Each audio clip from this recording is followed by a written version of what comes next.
जय श्री कृष्ण, राधे राधे। देखिए, आज हम लोग पढ़ने वाले हैं संस्कृत का बहुत इंपॉर्टेंट चैप्टर, और वो चैप्टर होगा चैप्टर 3। क्या होगा?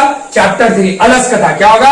अलस कथा। देखिए, आज हम बहुत ही अच्छे तरीके से इस अलस कथा को, बहुत ही एक तरह से कथा ही है, ये क्या है? कथा ही है, और इसको बहुत अच्छे से कवर करने वाले हैं ना, बिना डरे। क्या करें? बिना डरे। आप लोग बिल्कुल ही मत डरिएगा कि इस पूरे को याद करना पड़ेगा, फिर याद करने के बाद इसको जो है संस्कृत कैसे समझेंगे ना।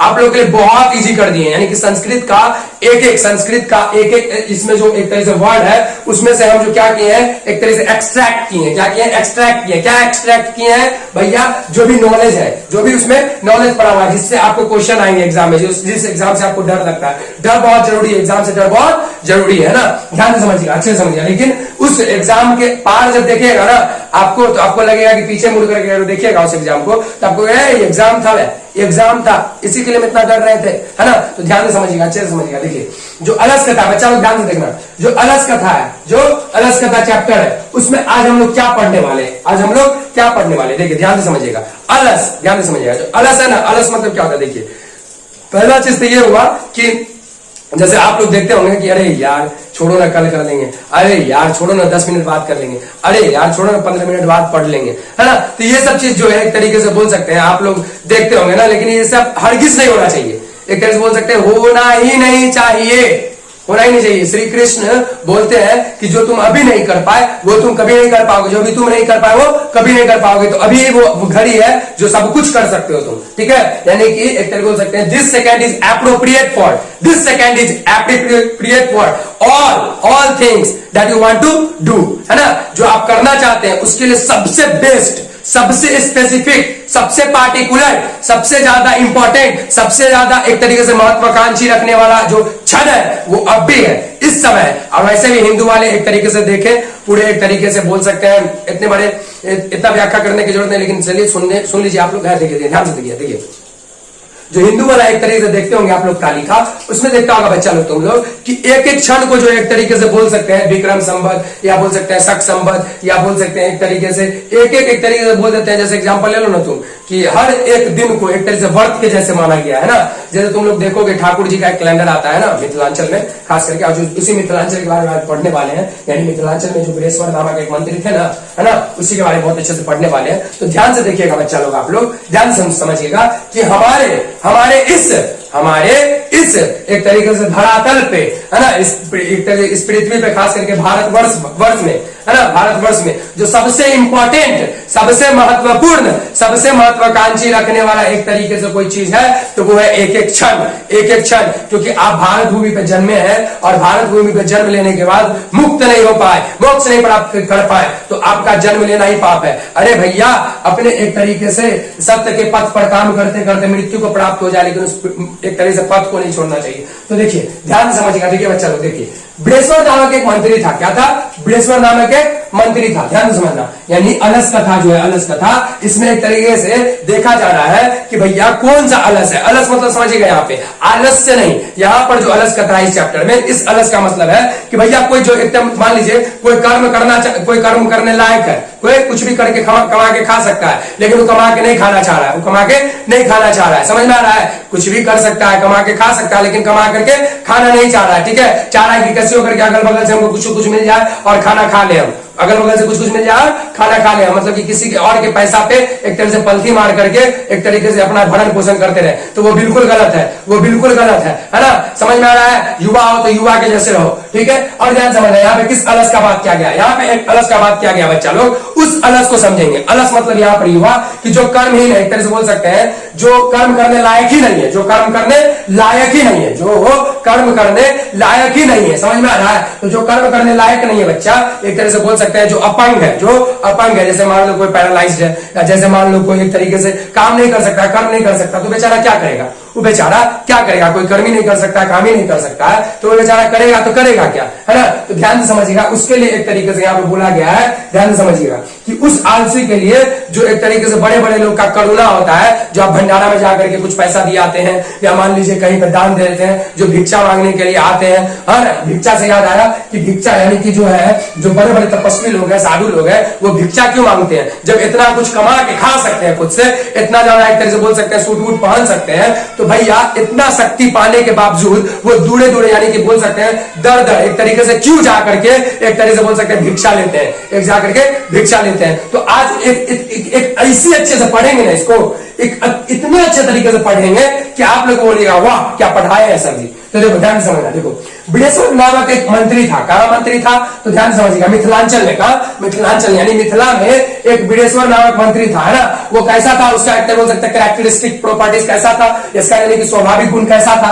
ध्यान से समझिएगा स्वाभाविक गुण कैसा था, दानी और करुणामयी थे, दानी और करुणामयी थे, दानी और करुणामयी थे। और ध्यान समझिएगा गरीबों अनाथों को प्रतिदिन भोजन करवा देते। तो हम बताए ना आप लोग को कि जैसे एग्जांपल ले लीजिए, पति स्त्रियों का बल है, पति स्त्रियों का बल है, माता शिशुओं का बल है, आलसियों का जो बल है वो क्या है, करुणा। और करुणा कौन दे सकता है, जरूरी नहीं है जिसके पास एक तरीके से बोल देते हैं पैसा बहुत है, बहुत पैसा है वही करुणामयी हो गया ना, बिल्कुल गलत, बिल्कुल ही गलत, है ना। करुणामयी कौन हुआ, अब मेरे से समझिएगा अच्छे से, देखिए करुणामयी वो हुआ कि जिसके पास कुछ नहीं है, जैसे साधु लोग, जो असली साधु लोग हैं उनके पास कुछ भी नहीं है, लेकिन अगर एक भी वस्त्र एक्स्ट्रा होगा ना तो जो निवस्त्र होगा उसको जाकर के दे देंगे, लो बच्चा लो ये वस्त्र को रखो अपने पास। समझ में आ गया। तो कहने का मतलब करुणा मतलब अगर ये है तो करुणा मतलब ये मत समझिए कि पैसे वाला वर्ग ही एक तरीके से करुणा, वो तो देंगे ही, वो असली अगर जो होंगे पैसे वाले जो एक तरीके से बोल सकते हैं ईमान वाले होंगे तो वो तो भैया एक तरीके से गरीब दुखियों को पैसा तो देंगे ही। लेकिन ध्यान से समझिएगा बच्चा लोग, अच्छे से समझिएगा बच्चा लोग कि ध्यान समझिएगा कि जो साधु महात्मा जिसके पास कुछ नहीं है, इसका मतलब ये बिल्कुल ना समझा जाए, ये बिल्कुल ना समझा जाए कि वो दान नहीं कर सकते। वैसे आप लोग को एग्जांपल बता दें कि अभी जो भगवाधारी देखते हैं और एक तरह से कट्टर हिंदुवादी का एक तरीके से अवधारणा देखते हैं इस पूरे पृथ्वी पे, ध्यान समझिएगा इस सबसे बड़ा का एक तरीके से बोल सकते हैं विनाश का कारण है भारतवर्ष के लिए, ठीक है। ये हम बोल सकते हैं एक तरीके से दृढ़ निश्चय करके बोल रहे हैं। आप बताते हैं क्यों। अगर आपको किसी दुष्प्रवृत्ति के लिए लड़ना ही है, दुष्प्रचार के लिए लड़ना ही है तो क्यों, ध्यान से समझिएगा आप लोग बच्चा लोग, देखिए क्यों इसको ऐसे ही लड़ सकते हैं, कट्टरवादी से ही लड़ सकते हैं ना, बिल्कुल नहीं। इससे आप क्या कर रहे हैं, भारतवर्ष के हर एक नवयुवक युवक में जो अलग जाति का है, जाति पे भी आज हम बहुत अच्छे से डिस्कशन करने वाले हैं ना। तो देखिए बच्चे लोग अच्छे से समझिएगा, देखिए यानी कि जो युवा है, जो युवक लोग है, उसके मन में क्यों एक तरीके से बोल देते हैं कीड़ा भरना चाह रहे हैं कि वो उसका दुश्मन है, वो उसका दुश्मन है, वो उसका दुश्मन है, वो उसका दुश्मन है। उसको देख लिए टीका लगाते हुए तो बाप रे बाप ये जो एक तरह से कट्टरवादी है, उसको देख लिए कुछ एक तरह से टोपी पहनते हुए व्हाइट वाला तो एक तरीके से वो कट्टरवादी है। अरे ऐसा क्यों अवधारणा बना, क्यों अवधारणा बना। आज भी जो है अपने ईमान से चलने वाले बहुत सारे मुस्लिम है, बहुत सारे हिंदू है, बहुत सारे सिख है, बहुत सारे ईसाई है ना, बहुत सारे पारसी है ना। तो आप जो है भारतवर्ष में ऐसा कीटाणु क्यों लेकर के आए, अपने स्वार्थ के लिए, अपने के लिए। ध्यान समझिएगा जो बंगाल में एक तरीके से जो एक तरीके से चुनाव हुआ उसमें हार का एक मुख्य वजह है, मुख्य वजह यही कट्टरवादी है, क्योंकि वहां पे स्वामी विवेकानंद, रामकृष्ण परमहंस, दक्षिणेश्वरी काली मां के एक तरीके से जो पुजारी है रामकृष्ण जी, है ना, वो क्या बोलते थे कि भैया क्या कट्टरवादी बना रहे हो, प्यार से सामंजस्य से एक तरीके से बोल सकते हैं गले लगो, आपस में एक तरीके से भाईचारा बनाओ, है ना। कब तक इस कट्टरवादी को लेकर के तुम इस भारतवर्ष को आगे नहीं बढ़ा सकते हो, ऐसा ही हारोगे, ऐसा ही हारोगे तुम। जनता जो है नारायण स्वरूप होता है, उसको ठग नहीं सकते हो तुम। हाँ पॉलिटिकल में कुछ बुरे होते हैं, कुछ अच्छे होते हैं, लेकिन आप एक तरीके से जाति को विखंडित करके, तोड़ करके भारत को तोड़ नहीं सकते हैं आप। भारत अपने में दृढ़ निश्चय है और इसके एक एक अणु में परब्रह्म परमात्मा महाविष्णु निवास करते हैं ना। तो आप लोग बिल्कुल भी ऐसा मत समझिए, खास करके इस मिथिलांचल को नर्क बना देंगे, है ना। तो ध्यान से समझिएगा, पॉलिटिकल एजेंडा के तहत आप लोग के मन को बहकाया जा रहा है। आप लोग सुधरिए, मानते हैं कि बहुत अच्छा काम हो रहा है, बहुत अच्छा चीज हो रहा है, लेकिन भैया क्या प्यार से नहीं हो सकता। हमारे बहुत सारे लोग होंगे जो हिंदू में भी होंगे, मुस्लिम में होंगे, जो प्यार से नहीं मानते हो, तो क्या उनके लिए कानून नहीं है, संविधान नहीं है, जरूरी है कि आप ही जाकर के उसके साथ लड़ाई करिएगा, आप ही जाकर के उनसे हिंसा करिएगा उसके साथ, बिल्कुल गलत है ये। तो देखिए इस चैप्टर को पढ़ाने का सिर्फ इतना मकसद नहीं है मेरा कि एग्जाम जाके क्रैक कर दीजिए। इस चैप्टर को पढ़ाने का मेरा एक ही मकसद है कि आप अपने इसको जीवन में ऐसे उतारे ताकि अपने रोजमर्रा के कार्य में, रोजमर्रा के एक तरीके से दैनिक कार्य में आप इसका यूज कर सके, उपयोग कर सके, है ना। तो ध्यान से देखिएगा बच्चा लोग, देखिए अच्छे से पढ़िए। मेरा काम है पढ़ाना, आप लोग का काम है पढ़ना, है ना। तो ध्यान से समझिए। देखिए बिडेश्वर नामक एक मंत्री थे, कहां तक के थे, मिथिलांचल के थे, दानी और करुणामयी थे, है ना। गरीबों अनाथों को प्रतिदिन भोजन करवाते थे वो, यानी कि एक तरीके से बोल सकते हैं अमीर है तो इसका मतलब ऐसा थोड़ी नहीं कि दानी नहीं हो सकता, दानी थे। आज भी मिथिला में जाकर के देखिए ऐसे ऐसे दानी आपको मिलेंगे कि आप चकरा के गिर जाइएगा, है ना। इसलिए मिथिलांचल इतना पवित्र है, इसलिए मिथिलांचल इतना पवित्र है। लेकिन कुछ गिने चुने के कारण, हर धर्म में होता है यार, हर धर्म में होता है, उसके लिए क्यों तुम दुश्मनी करते हो दूसरे धर्म से? अरे प्यार करो, गले लगो, सबाई बांटो। अगर उसके यहाँ मिठाई बनता है तो मिठाई लेकर के आ, तुम जाकर के उसके घर में घुस जाओ, बोले है मिठाई नहीं दोगे? तुम्हारे यहाँ जो है जैसे अपने लोग बोलते हैं ना, ये पार्टी नहीं दी, पार्टी बर्थडे चलो तो पार्टी नहीं दी, पार्टी। अरे समझो ना यार, एक तरीके से बोलते हैं, एक तरीके से प्यार सामंजस्य बढ़ाओ ना, प्यार सामंजस्य बढ़ाओगे ना, भारत के एक तरीके से बोल देते हैं, इसके जो है ना प्राण में, इसके एक एक अणु में एक ब्रह्मा विष्णु निवास करते हैं ना, इसको विखंडित कर देगा कोई, पावर ही नहीं है, पावर ही नहीं है। रे बहुत आए, 5 साल में कोई और आ जाएगा, 5 साल के बाद कोई और चला जाएगा, लेकिन तुम्हारा भारत रहना चाहिए। भारत से प्यार करो, भारत से लगाव रखो, है ना। भारत नहीं तो तुम कहां से रहोगे, भारत नहीं तो तुम कहां से रहोगे, ठीक है। चलो ध्यान से समझना, देखो आलसी को वस्त्र दिलवाते थे क्योंकि सभी कर्महीनों में आलसियों का प्रथम स्थान है बच्चा। देखो यानी कि जितने भी कर्महीन है बच्चा, जितने भी कर्महीन है, ध्यान से समझना बच्चा लोग, देखो जितने भी कर्महीन है। अब कर्म मतलब यहां पे समझना, कर्म मतलब क्या होता है, ध्यान से समझो। देखो कोई मान लो एग्जाम्पल, कोई सक्षम नहीं है, कोई अपने कार्य में बच्चा लोग सक्षम नहीं है, और कोई अपने कार्य में जो पारंगत है। अब कोई कार्य सीख करके एमबीबीएस का वाला जैसे एग्जाम्पल ले लो, एमबीबीएस का एग्जाम्पल ले लेते हैं। कोई डॉक्टर बन गया, कोई अपना डॉक्टर बन गया अपने कर्म को करके, यानी पढ़ाई लिखाई करके, मान लो है ना, डॉक्टर बन गया है ना, पढ़ाई लिखाई करके क्या बन गया बच्चा लोग, डॉक्टर बन गया है ना। और डॉक्टर बन गया पढ़ाई लिखाई करके, एग्जाम्पल ले लो, और उसके बाद देखोगे कि वो लूट खसोट मचा रहा है मार्केट में। जैसे भी कोरोना चल रहा है ना, हमको पता है कि कितना डॉक्टर अच्छे हैं, कितने डॉक्टर खराब है, लेकिन उसका यहाँ पे एक तरह व्याख्या नहीं कर सकते, अच्छा नहीं लगेगा। देखो ध्यान से सुनना अच्छे से, क्योंकि डॉक्टर ही हम लोग को बचाया है ना, यानी कि डॉक्टर नहीं होते, अगर मेडिकल लाइन के अगर सर्वेंट नहीं होते तो हम लोग जीवित नहीं होते। लेकिन उसमें भी गिने चुने हैं जो एक तरीके से अपना एक तरीके से धांधली चला रहे हैं, है ना। तो ध्यान से समझिएगा, देखिए आलसी को वस्त्र दिलवाते थे, है ना, और यहाँ पे कर्म ही कर्म का बात कर रहे थे। किसका कर्म का? कर्म का बात कर रहे थे। देखो तो ध्यान से समझो, एमबीबीएस कर रहे होंगे वो कर्म करके अगर सेवा नहीं करते हैं, सिर्फ लूट खसोट मचाते हैं, अच्छा लगेगा? नहीं अच्छा लगेगा। अब ध्यान दो, देखो सभी कर्मियों में आलसियों का प्रथम स्थान है। यहाँ पे आलसियों मतलब समझना अच्छे से, कंफ्यूज मत होना। यहाँ पे आलसियों मतलब ये हुआ कि जो अपने कर्म को करके अपने हाथ पांव से जाकर के अपना उपार्जन नहीं ला सकते हैं, अपना अर्थ नहीं ला सकते हैं, अपने भोजन के लिए, अपने पेट के भूख के अग्नि को समाप्त करने के लिए, है ना। इसके लिए क्या नहीं कर सकते हैं बच्चा लोग?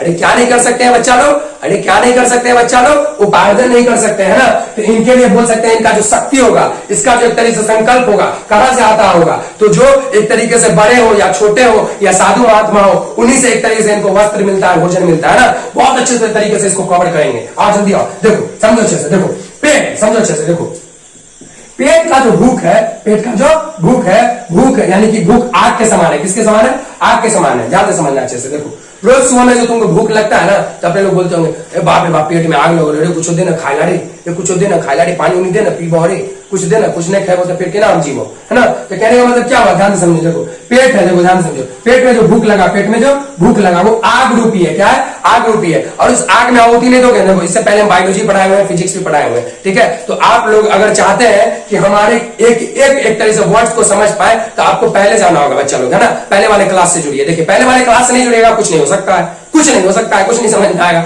क्योंकि हम जो है इस पूरे नॉलेज को, चाहे संस्कृत हो और हो सकता है तो हदीस भी पढ़ाए, है ना, या बोल सकते हैं आयत भी पढ़ाए, लेकिन वो हिंदी में पढ़ा पाएंगे क्योंकि हमको उर्दू लिपि तो आता नहीं है, उर्दू लिपि सीखे नहीं है ना। सीखना कोई बड़ी बात नहीं है, लेकिन आप समझ रहे हैं ना, फिजिक्स केमिस्ट्री बायोलॉजी भी पढ़ाना रहता है बच्चा को, ठीक है। तो उसको भी कवर कर देंगे हम बहुत दिन से। चलो यहाँ देखो, ध्यान दो, देखो सभी कर्महीनों में आलसियों का प्रथम स्थान है। पेट में जो भूख है, जो आग के समान है ना, उसको बुझाने में सक्षम नहीं है। कौन सक्षम नहीं है भैया? जो एक तरीके से बोल सकते हैं आलस किस वाले रूप में, आलस इस वाले रूप में कि अपना वो एक तरीके से कपड़ा नहीं व्यवस्था कर सकता है, भोजन नहीं व्यवस्था कर सकता है। अरे बहुत सारा देखे होगे, यानी कि बहुत सारे एक तरह से समाज में भी देखे होगे कि भैया एक तरीके से उसको अगर कुछ नहीं दो ना, जाकर के कोई आदमी कुछ अगर नहीं दो ना उसको उपार्जन के लिए, आप बोल सकते हैं एक तरीके से उसको जिंदा रहने के लिए, तो वो बेचारा नहीं रह पाएगा, मर जाएगा, है ना। तो कहने का मतलब उसी आलसी का बात कर रहे हैं यहाँ पे। देखो समझो अच्छे से। देखो झूठा आलसी, आप समझते हैं झूठा आलसी मतलब क्या होता है? झूठा आलसी मतलब ये हुआ कि भैया उसके पास सब कुछ है, यानी कि वो देखो हाथ पांव सलामत है, सब कुछ सलामत है, और वो जो है बहाना मार रहा है कि अरे यार मम्मी पापा के पास तो पैसा है, मम्मी पापा तो कुछ कमी दे ले न, तो कथी ला चाहिए कमावेला, है ना, कथी ला। जैसे हम ही को एग्जाम्पल ले लो, एग्जाम्पल ले सकते हो तुम, किसी का भी एग्जाम्पल ले सकते हो इस पृथ्वी पे। अरे अपने लोग सबसे जुड़े हुए हैं, नहीं समझा बात? कहने का मतलब ये हुआ बच्चा लोग, ध्यान से समझना, सुनना अच्छे से। देखो कहने का मतलब यहाँ पे हम ये बोल रहे हैं कि जो पेट का भूख का आग को बुझाने के लिए सक्षम नहीं है, लेकिन जो पेट का जो भूख है, यानी कि आग के समान है, आग रूपी है, अग्नि रूपी है, उसको जो बुझाने में एक तरीके से जो सक्षम है, कम से कम यार कम से कम उसको तो एक तरीके से समझे, उसको तो एक तरीके से जाने। तो ध्यान से समझिए, अच्छे से समझिए। जो झूठा आलसी उसको कैसे पकड़ेंगे, झूठा आलसी को कैसे पकड़ेंगे, ध्यान से समझिएगा। देखिए जो बहाना मारेगा, कल कर लेंगे, परसों कर लेंगे, अरे 10 मिनट के बाद पढ़ लेंगे यार, 10 मिनट के बाद पढ़ लेंगे यार, समय थोड़ी खत्म होने वाला है, अभी तो हम 200 साल जिएंगे इस पृथ्वी पे। वैसे बता दें 65 साल के बाद अभी कोई जी नहीं रहा है, 65 साल के बाद सब यानी तो आपको कब्रिस्तान में मिलेगा, यानी तो शमशान में मिलेगा, ठीक है। और सब मिट्टी बन जाता है, क्या बन जाता है, मिट्टी। और सबको यही वहम है कि बहुत लंबा जीने वाले।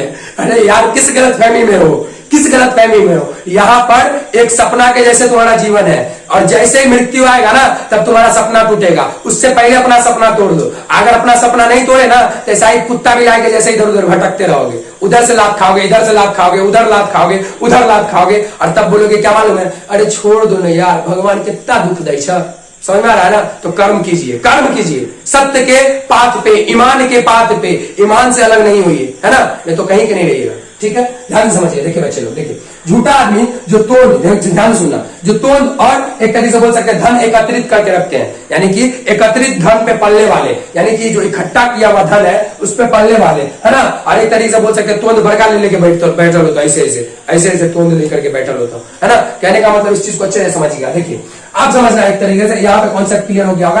आज शास्त्र का भी बहुत अच्छे से नॉलेज देने वाले हैं ना, इसमें ब्रह्म सूत्र का भी एक तरीके से बोल सकते हैं श्लोक लिए। तो आज हम इस तरीके से पढ़ाएंगे ना आप लोग को कि आप लोग बोलिएगा कि भैया अब दूसरा वीडियो कब आने वाला है ना, तो मेरे साथ बने रहिए। देखिए समझो अच्छे से। देखो संगठन, क्या बच्चा, संगठन। देखो संगठन कुछ का भी बनाओ, स्टूडेंट का बनाओ, जैसे हमें एक तरीके से बोल सकते हैं स्टूडेंट के लीडर है, ठीक है, मरवाड़ी कॉलेज में मिल सकते हो, या बोल सकते हैं अच्छा से मिल सकते हो बाद में भी, अति के बाद, क्या किसके बाद, वीडियो बनाने के बाद। देखो संगठन समझना अच्छे से। देखो संगठन मतलब क्या होता है समझना अच्छे से। देखो समझो, जो चींटी लोग साथ में चलता रहता है, या देखो एग्जांपल कॉकरोच लोग को देखते हो जो एक तरीके से बोल सकते हैं चलता रहता है, कॉकरोच लोग को जो देखते हो जो चलता रहता है, इसका मतलब क्या हुआ कि सब संगठित होना पसंद करते हैं। क्यों संगठित होना पसंद करते हैं, क्यों संगठित होना पसंद करते हैं, ताकि मेरे जाति का क्या नहीं हो, विध्वंस नहीं हो, क्या नहीं हो, विध्वंस नहीं हो। हम अपने जाति को एकत्रित करके रखें। और ध्यान से समझिएगा, संविधान, अच्छे से सुनिएगा, संविधान और गीता में जो जाति का, या कुरान में जो जाति के बारे में बोला गया है, उस जाति का तात्पर्य क्या है, आज इतने अच्छे से आपको क्लियर कर दिया जाएगा कि आज के बाद आप किसी भी जाति को देखिएगा ना तो समझिएगा अरे ये जाति वाति कुछ नहीं होता है, ये सब प्रेम से रह सकते हैं, सब एक तरीके से लाड़ दुलार से रह सकते हैं, सब साथ में रह सकते हैं, किसी से किसी का कोई द्वेष नहीं हो सकता है ना।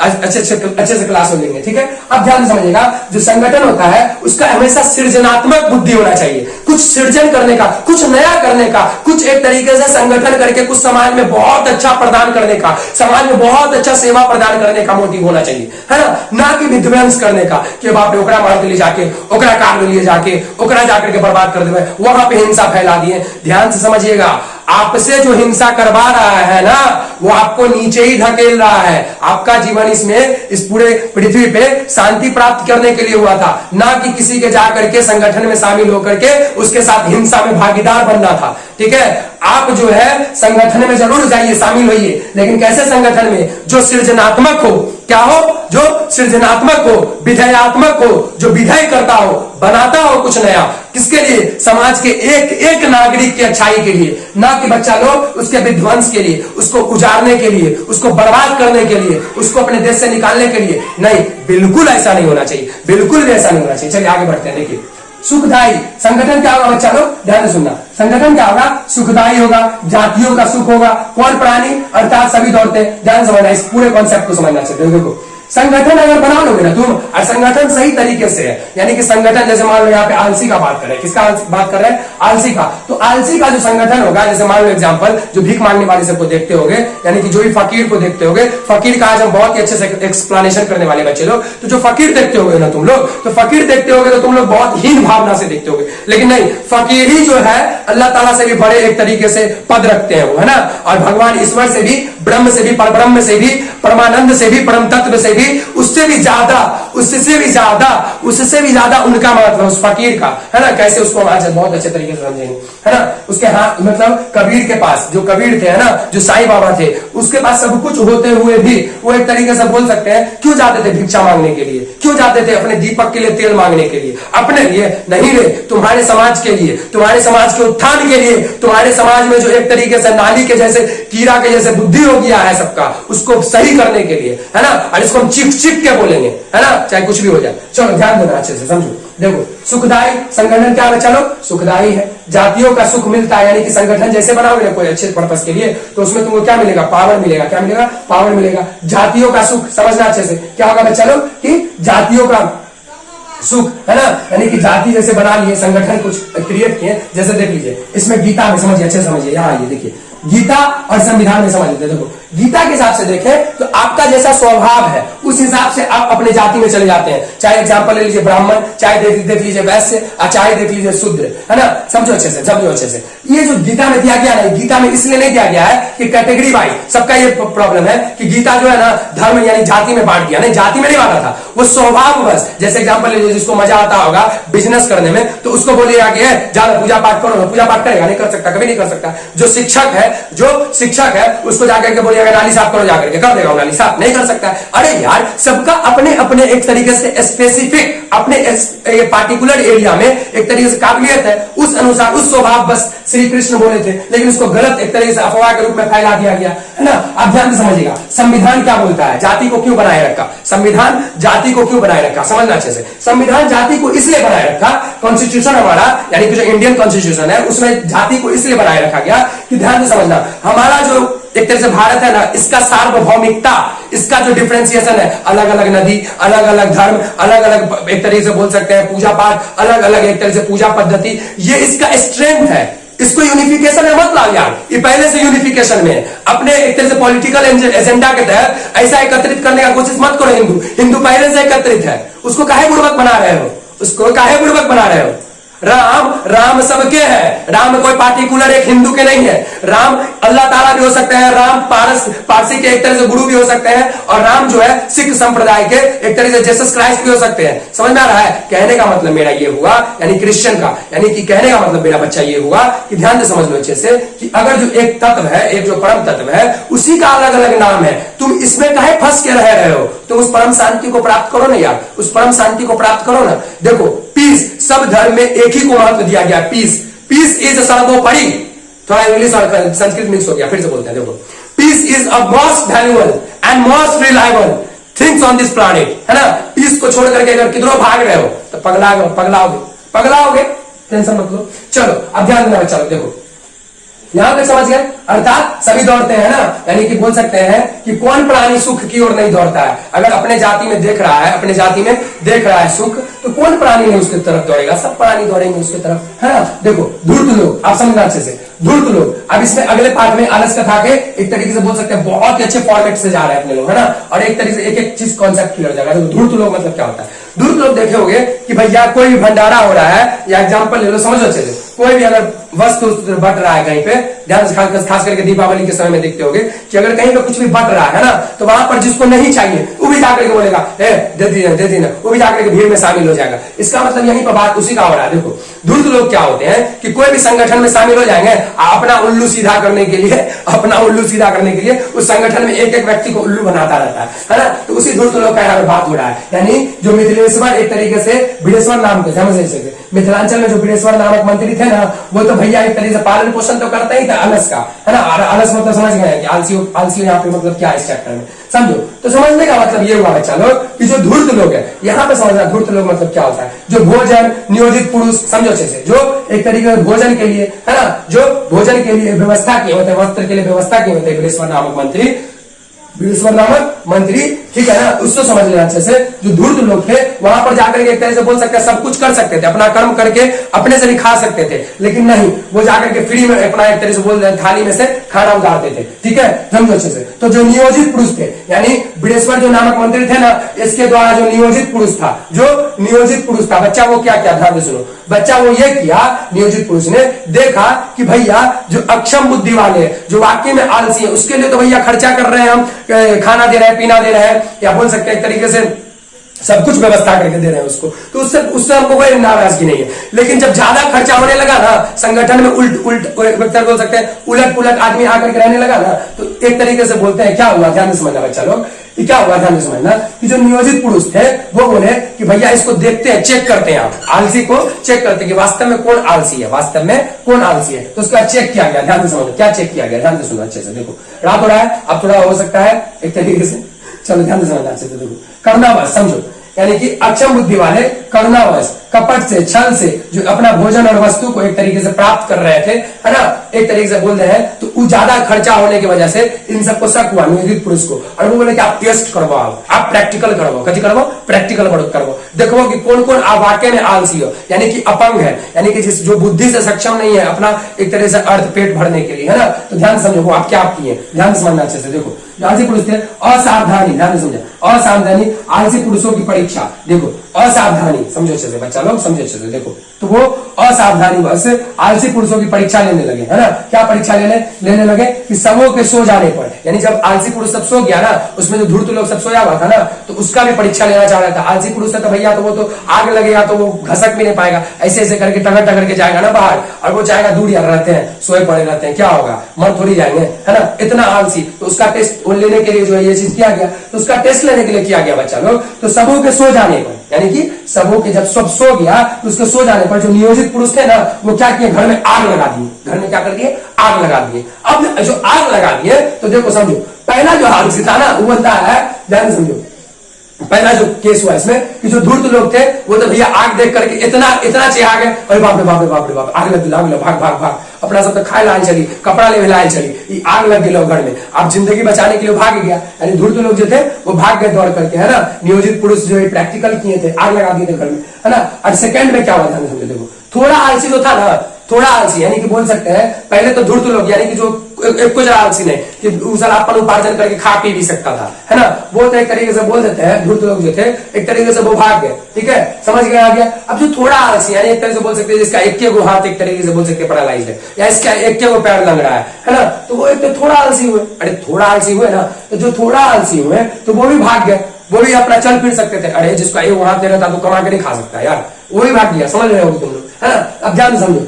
जो चार पुरुष थे, जो चार पुरुष सोए हुए थे उसमें, है ना, तो उसका आप बात करेंगे, यानी इस पाठ के निर्देशानुसार हम ही चल रहे हैं, ठीक है। और जो भी एक्स्ट्रा कुछ बोल रहे हैं इस पाठ से रिलेटेड ही है, इस पाठ से हट के नहीं है। तो आप पढ़िए इस तरीके से कि सिर्फ एग्जाम के लिए नहीं हो, एग्जाम के लिए पढ़ोगे ना तो पढ़ नहीं पाओगे, तुम पढ़ पाओगे एग्जाम के 1 या 1.5 महीना पहले ही। एग्जाम के लिए मत पढ़ो, अपने ज्ञान के लिए पढ़ो ना यार, अपने ज्ञान के लिए पढ़ो, अपने समाज को सेवा देने के लिए पढ़ो ना।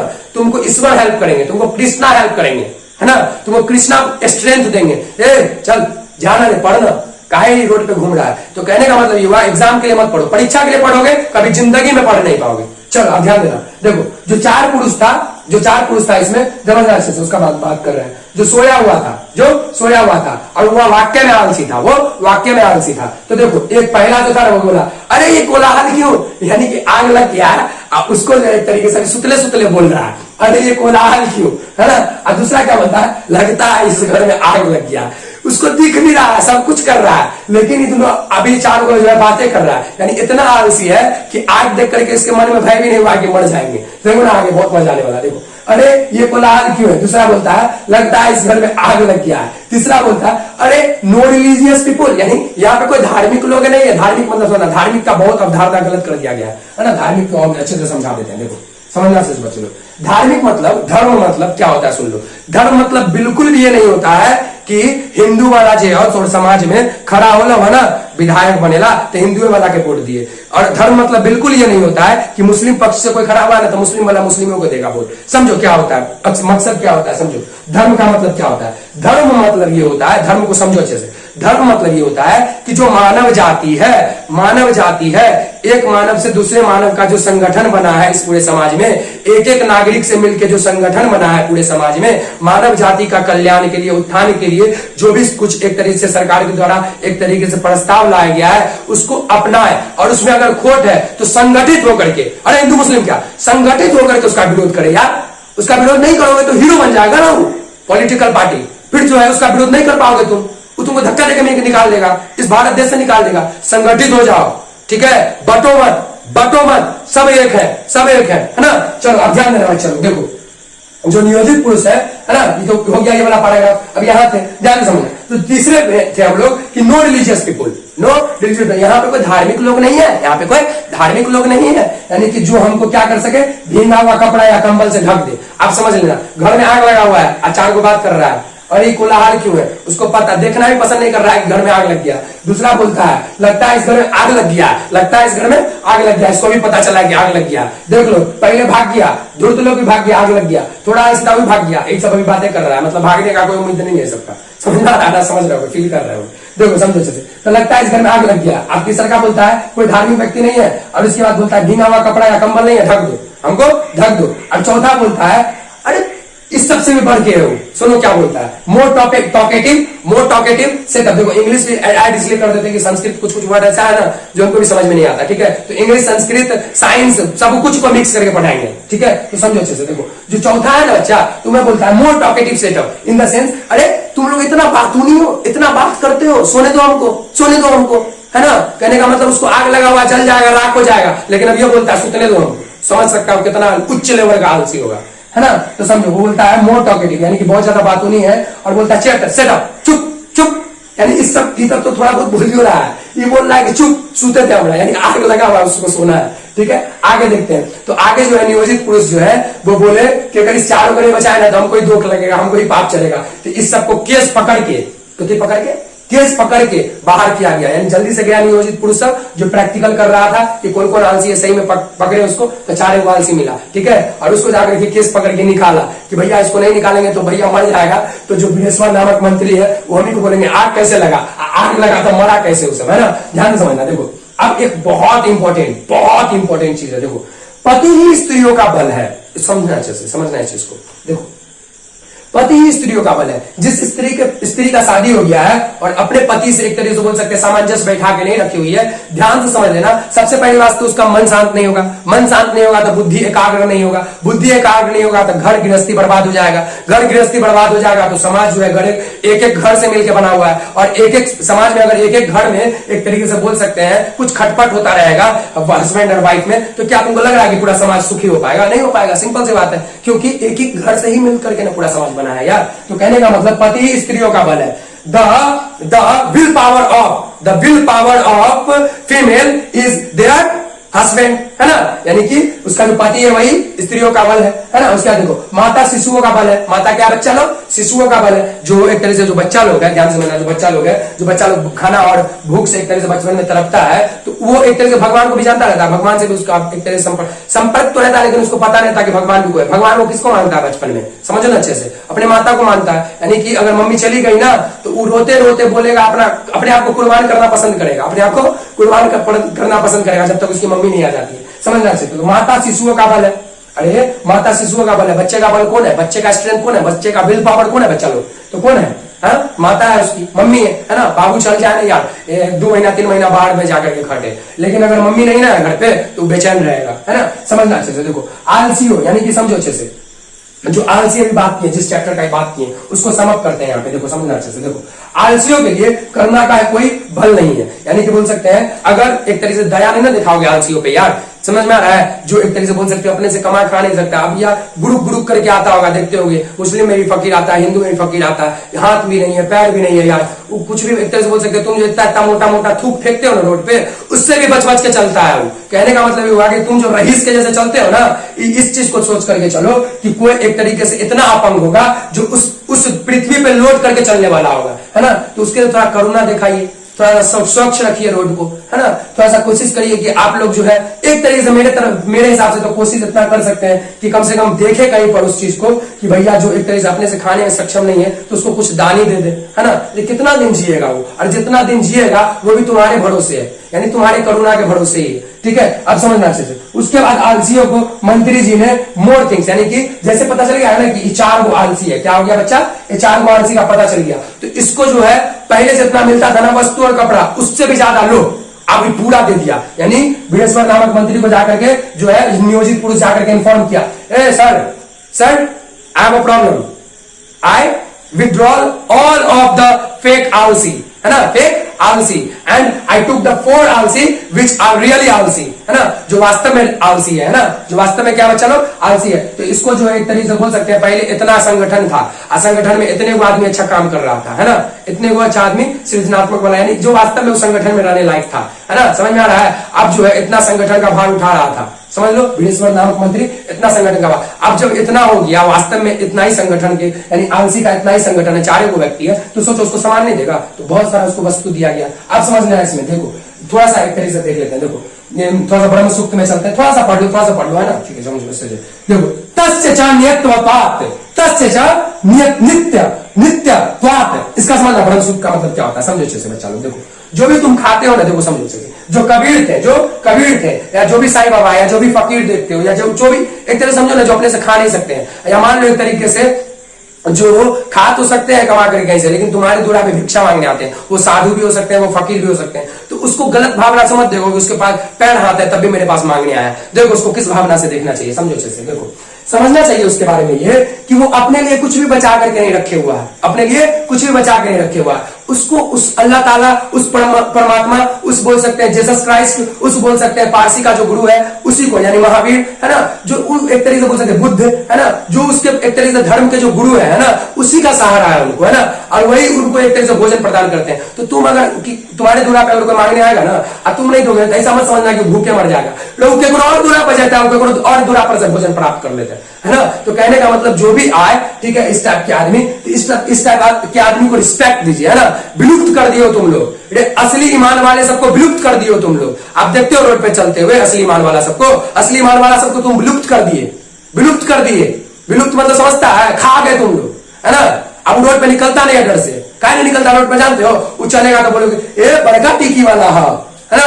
अगर वो चलेगा रोड पे, अरे देखना उजला पहन लियो, भूत लगे, है ना, मुस्लिम लोग को भी चिढ़ाता है लोग। तो कहने का मतलब बच्चा ये हुआ, जब तक समाज में एक दूसरे को रिस्पेक्ट नहीं करोगे, एक दूसरे के धर्म को एक तरह से श्रद्धा पूर्वक अपने ह्यूमैनिटी को जगा करके, अपने मानवता को जगा करके नहीं देखोगे, समाज में तुम देख लो ऐसा ही हल्ला उल्ला होता रहेगा, ऐसा ही हिंसा होता रहेगा, ऐसा ही जाकर के मिट्टी में मिलते रहोगे। तो कोशिश करो कि समाज को एक तरीके से शांति से भर दे, शांति से इतना भर दें कि हर घर में बच्चा रोने से पहले ये सोचे कि भैया हम जो रोएंगे तो मेरे माता पिता दुखी हो जाएंगे, उस माँ बाप के लिए भी तो मत रोएगा। वो ये कब हो सकता है, समाज में शांति लाओगे तब ना हो सकता है जी। चलो अब ध्यान से समझना अच्छे से। देखो तो ये जो भोजन करते थे, यानी मांग करके भोजन, इसका मकसद ये होता था कि कुछ भी हम अपने से जाकर के ग्रहण नहीं करेंगे, कुछ भी हम अपने लिए नहीं करेंगे, अपने स्वार्थ पूर्ति के लिए नहीं करेंगे, अपने लिए नहीं करेंगे। मिल गया, भगवान अगर कहीं से भिक्षा मांगने गए या कहीं पर फकीर को देखोगे कहीं पर मांगने गया, उसको कहीं से भी कुछ 1 रोटी 2 रोटी या बासी हो, या चाहे तुम एक तरीके से जो कुत्ता को नहीं देते हो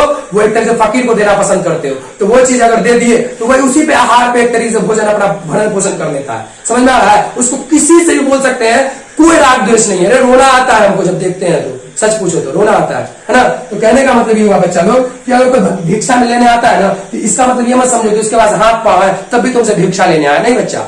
देखो भिक्षा तुमसे इसलिए लेने आया कि वो अपने लिए नहीं जी रहा है, अपने लिए बिल्कुल भी नहीं जी रहा है, वो चाह रहा है कैसे भी करके उस परम तत्व को पाले, है ना। तो उसका हेल्प करना चाहिए हम लोग के समाज को। लेकिन गृहस्थी में तो इसका मतलब क्या, हम पापी हो गए? नहीं, पापी नहीं है, लेकिन गृहस्थी में होकर के भी दानव के जैसे बिहेव करोगे, राक्षस के जैसे बिहेव करोगे, वासना में ही लिप्त रहोगे, काम वासना को ही सर्वप्रथम रखोगे, कहां से उन्नति कर पाएगा समाज, है ना। समझ गए होगे आप लोग। चलो अब ध्यान से समझना अच्छे से बच्चा लोग, तुम लोग देखो ये पूरा कंफर्म हो गया। आप देखो भगवा वस्त्र, इसका थोड़ा सा इंफॉर्मेशन दे देते हैं। देखिए भगवा जो वस्त्र है ना, कट्टरवादी का प्रतीक नहीं है, समझिए अच्छे से। विवेकानंद जी बोलते हैं, जो रामकृष्ण परमहंस के एक तरह से बोल सकते हैं परम आदर्श वाले एक तरह से शिष्य थे, वो बोलते हैं कि जो भगवा वस्त्र होता है ना, वो एक तरीके से इसलिए नहीं होता है कि तुम उससे डरो। भगवा वस्त्र मतलब ये होता है कि भैया मेरे पास कुछ है ही नहीं जो तुमको हम दे पाए, तो इसलिए कृपया करके हमसे कुछ मत मांगिए। यानी साधु सन्यासी को अगर देखो, साधु सन्यासी को अगर भगवा वस्त्र में देखो, तो इसका तात्पर्य ये होता है कि भैया उसके पास कुछ है ही नहीं जो तुमको देगा, तो उससे कोई मांगने नहीं जाए, इसलिए भगवा वस्त्र पहनते थे। लेकिन आजकल देखते हो भगवा वाला माथों में बांध ले रहा था, डारों में बांध ले रहा था, चित्रों में बांध ले रहा था,